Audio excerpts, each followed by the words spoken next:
హిమాచల్ ప్రదేశ్కు చెందిన ఆశిష్ కుమార్ సైన్యంలో పనిచేస్తూ అమరుడయ్యాడు. 2024 ఫిబ్రవరిలో అరుణాచల్ ప్రదేశ్లో జరిగిన ఆపరేషన్ అలర్ట్ సమయంలో ప్రాణాలు కోల్పోయాడు. ఆయన సోదరి ఆరాధనకు ఇటీవల పెళ్లి నిశ్చయమైంది. అయితే ఆమెకు అన్నలేని లోటును ఆశిష్ కుమార్ రెజిమెంట్కు చెందిన సైనికులు, కొంతమంది మాజీ సైనికులు తీర్చారు. సిర్మౌర్ జిల్లా భార్లీ గ్రామంలోని ఆరాధన వివాహ వేడుకకు తరలివచ్చి ఆమె సోదరుడు చెయ్యాల్సిన పనులన్నింటినీ చక్కబెట్టారు.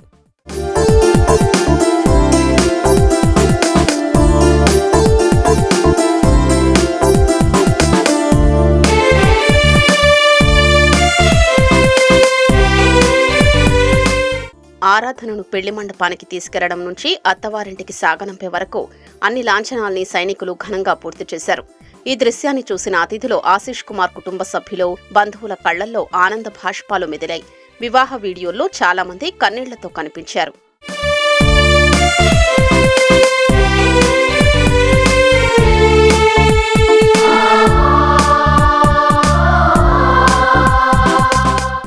ఆరాధనకు తన సోదరుడి మాదిరిగా కొంత మొత్తాన్ని ఫిక్స్డ్ డిపాజిట్ చేసి వివాహ కానుకగా సైనికులు అందించారు.